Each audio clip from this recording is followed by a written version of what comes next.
Hai Fabulous, kita jumpa lagi dengan saya Ibu Yuli dari The Excellent Coffee. Kali ini saya ingin berbagi pengalaman saya berjalan-jalan di dalam hutan-hutan di Bengkulu buat cari kopi-kopi sisa-sisa peninggalan dari Vereniging Oost-Indisch Company atau kalian biasa mengenal dengan sebutan VOC dalam segmen Coffee Journey. Jangan lupa ya untuk like, subscribe, dan komen. Yuk ikutin perjalanan kita.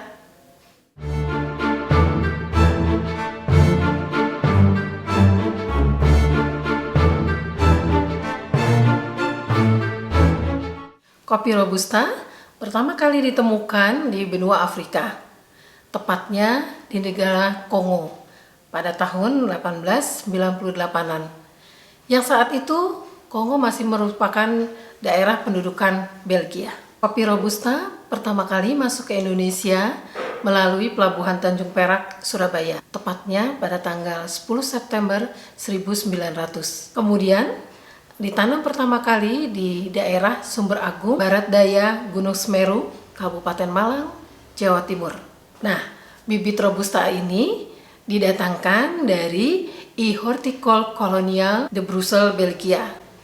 Sebenarnya Robusta ini didatangkan ini sebagai upaya untuk menggantikan posisi kopi Arabica di Indonesia yang pada saat itu sedang parah-parahnya dilanda penyakit Hemilia Vastatrich atau karat daun. Sudah sebelumnya masuk pula kopi jenis lain seperti Liberica dan Excelsa. Namun semua itu tidak sesuai dengan harapan para peneliti dari Belanda. Dari perkebunan Sumber Agung di Malang, sekarang kita geser ke arah baratnya peta Indonesia, yaitu di Sumatera, tepatnya di Provinsi Bengkulu.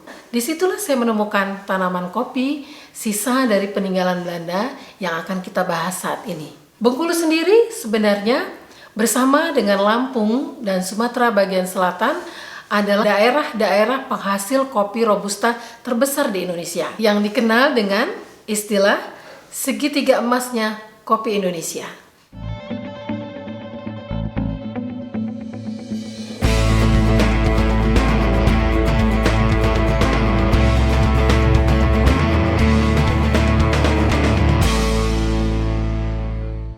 Kalian masih ingat video saya sebelumnya? Nah, di video saya sebelumnya, saya pernah membahas soal taksonomi kopi. Di dalam taksonomi kopi itu terdapat 25 spesies kopi. Di antaranya adalah kopi Cannephora. Cannephora itu sendiri punya banyak turunan.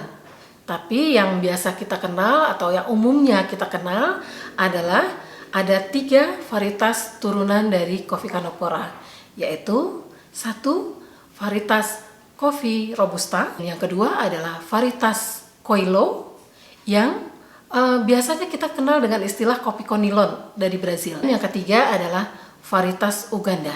Dari golongan Robustoida ini, ternyata yang banyak ditanam di Indonesia adalah varietas kopi Robusta dengan ciri bijinya lebih besar dari golongan Robustoida lainnya.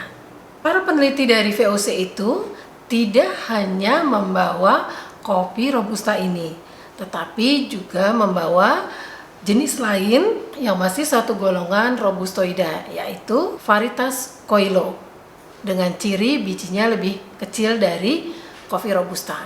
Ini semua mereka lakukan guna penelitian. Seperti yang kita ketahui bahwa Robusta mengalami penyerbukan silang, dan benih dari Robusta ini sering mengalami pemisahan sifat, sehingga sering sekali terjadi tidak keseragaman baik pertumbuhan maupun produksinya.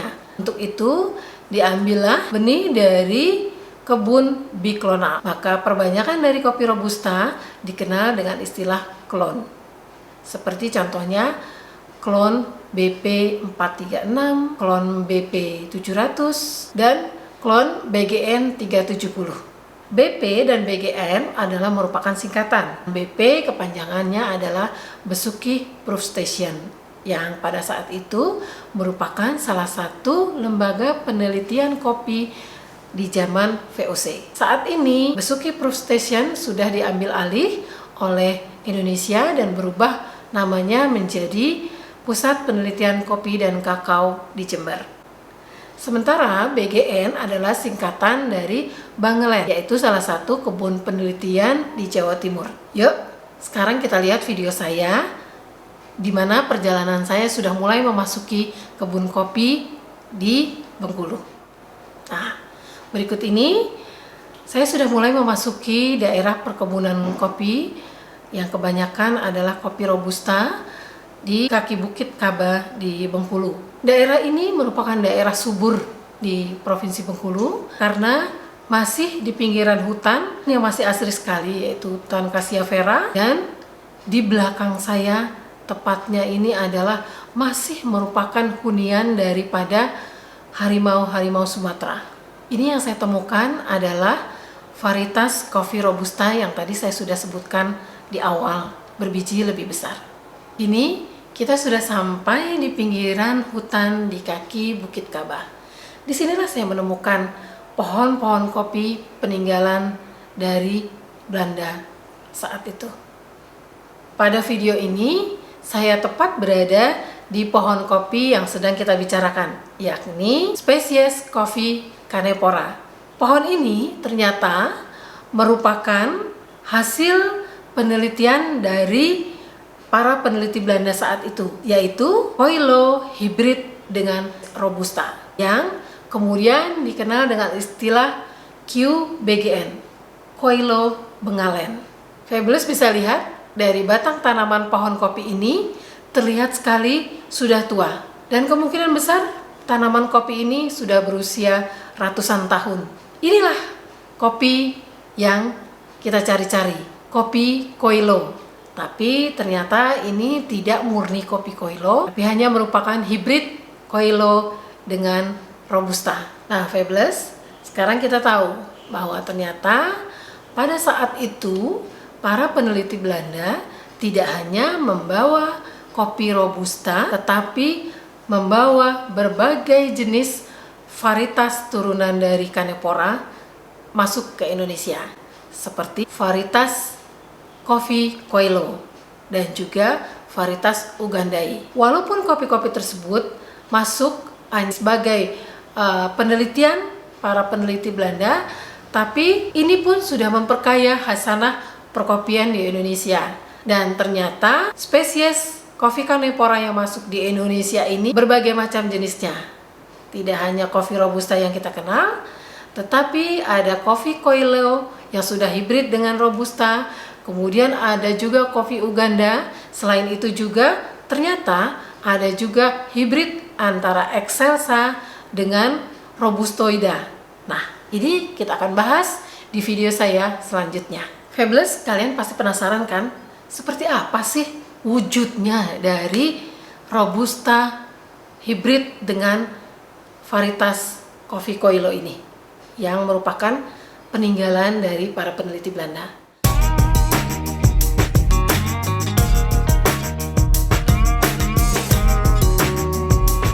Nah, inilah green bean-nya.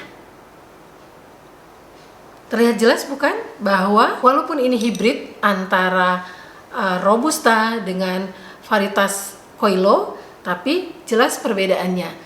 Berbiji lebih kecil daripada varietas kopi Robusta. Nah, selain itu saya ingin menunjukkan inilah roasted bean-nya. Nah, kalian udah tahu kan green bean, pohonnya, cherry-nya, bahkan kopi yang sudah di roasted. Sekarang penasaran kan sama rasanya? Kayak apa sih hibrid Koilo dengan Robusta itu? Saya wakili ya.